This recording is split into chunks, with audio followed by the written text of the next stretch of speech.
Drive home with Steven.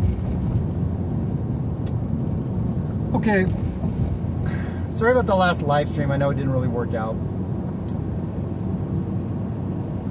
Here's the thing I think is important that we understand. There's a trap being laid before us right now. It started with the Capitol riot. That was a setup. That was a trap. And we played into it very well.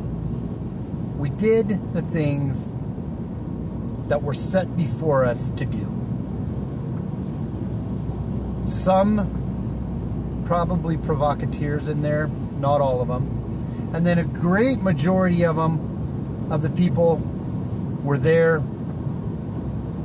because they wanted to stand up for what they believed in and were by and far peaceful.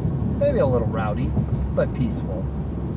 Though there was a handful of the photo opportunities with the mixed in with dim-witted low IQers and probably agent provocateurs mixed in there that played in to the plan.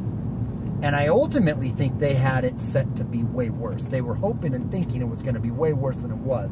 That's why they're overblowing actually the stuff that has kind of happened. But you gotta critically think and ask yourself these questions, which I'm sure a lot of you guys have. They were warned by the FBI that this was probably going to happen, and they didn't put extra security there. Why? They knew this march was going to happen, and there was going to be a lot of rowdy, pissed off, you know, MAGA supporters there. And they didn't put extra security there. You got to ask yourself why. They pretty much just let them walk on in without much of any resistance at all. You got to ask yourself why. The film cameras and the film crews, at least the one I was watching, which was Rupley, I think it's RT, was filming some of the most ridiculous people in the world, the most cringiest people in the world, the most rednecky, backwoods looking, super white, trashy, biker looking dudes, and I'm sure they're great people. I'm not saying that, I'm just saying they filmed the roughest, most questionable personas there. And then they put that out as what has happened. It's all been set, and then you see what's been hyped up with all of this. And how they're censoring and using this to go crazy. And complete hypocrisy. I mean, in comparison to what they did with what happened earlier this summer and whatnot with the BLM and the Antifa stuff, right? But that's because it was a set. It was a trap set that we walked into. And if we don't want more of this to happen, we've got to use our brains. I'm not saying we don't push back. I'm not saying we don't stand up for our rights. I'm saying exactly do that. But if we do more of what just happened, we are absolutely playing right into their hands. And they have got some dandy bills lined up. And dandy suppression and freedom legislation lined up to clamp down, and the boot's coming down on us first. So why don't we use our brains? Why don't we not use our emotion? Because that's what they do. They're going after they're hunting and using the emotional people. The people who get super emotional and want to push back and want to do all these things. And I know I wrote the song regarding the lockdowns on the, you know, the CV type stuff, surrounding the CV stuff with it's time to rise up, and it is. But to do it smartly, right? To do it intelligently, to do it in a way that we don't play into their traps. Can you think, or can you imagine how powerful it would have been if after on the MAGA March they went down there and peacefully, all of them, and you're always going to have one or two provocateurs, but 99% of everyone was completely peaceful, was not yelling and screaming, right? There's a time for yelling and screaming and pitchforks. That wasn't it. Can you imagine if nothing was stolen, no windows were broken, nothing was ransacked, no people sat on Pelosi's desk, they stayed where they were supposed to stay, and they politely, without any, and let them show their totalitarian stripes. by cracking people and dragging them out of there when they're not doing anything. Tear gassing people when they're not doing anything. Other than being there in their presence and saying, we don't agree with this. We protest to what is happening. We want fair and honest representation. And they sat there. Maybe they even pitched a tent outside in front of the Capitol building. And people took turns but everyone was peaceful. They didn't have anything to use against us. Imagine how powerful that would have been to exploit the left and what they're doing, and to actually show the true heart of the great majority of everybody that went to Washington, D.C. to protest.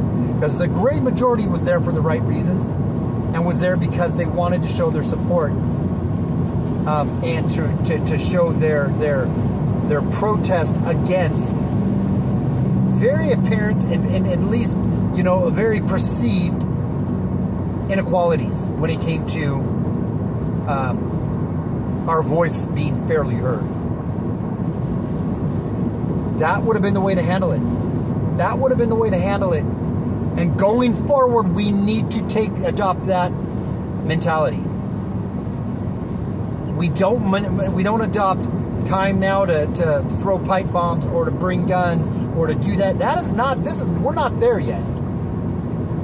I'm not saying a time like that doesn't finally arise. It may. But you'll very clearly know it at that point. At this point, it is to show in force, but peacefully enforce the displeasure and distrust we have with these elected officials. That's the answer. That's how, on a federal level, that's how we answer that. But getting away from, and also, if we want any kind of real change to happen, we've got to get out of our right and left paradigm. And we've got to learn, we've got to be able to find a common ground with those who all want liberty and freedom. I'm not talking about people who want communism and Marxism, because that's not liberty and freedom. That's the ultimate slavery. And that's exactly where they want to take us. But I'm talking about people that maybe didn't support Trump, but still are like the classical liberals or the libertarians, or people that don't necessarily support Trump but support freedom, freedom of speech, the Bill of Rights. We need to get the whole really partisan-ness out of it, because that's just there to keep us divided. It's just there to keep us divided. And start local. Start figuring out how we can organize at the local level and make a difference on the local level. That's going to be the most important thing. But don't play into their traps anymore, because there's more traps coming, and there's way bigger attacks on us coming. That is without a doubt. This was, in my opinion, the first act, the preamble to what they really want to crack down and do. And if we react and don't logically think how we're going to push back on it, then we're going to play right into their trap. We're going to play right into it. And it's going to end up hurting us more. So we need to be very, I hesitate to use the word sly, but sly. Sly as a fox when it comes to our uniting and our protesting and our resistance against this clear predator class elite oligarchy that wants to take and destroy each and every one of our freedoms and our liberties and subjugate us to them. We need to be way more strategic and intelligent on how we push back against that. That's my thoughts. And sorry if I pissed you off about, you know, pissing on your parade when it came to this Q stuff, and when it comes to my opinion right now from what I've seen of Trump. I am just going to be honest and real, and that's honestly and really what I think and what I feel right now. So sorry if I can't play along in this charade with you, and that pisses you off, go somewhere else then. Because I don't even care about subscriber count anymore. My YouTube page is, I'm sure, going away soon enough anyways. But for those of you who haven't subscribed yet to SJG Perspective, and aren't some of those people that think that I'm a lefty milk toasty turd, please subscribe to SJG Perspective, and we will start journeying more on the way to hopefully be a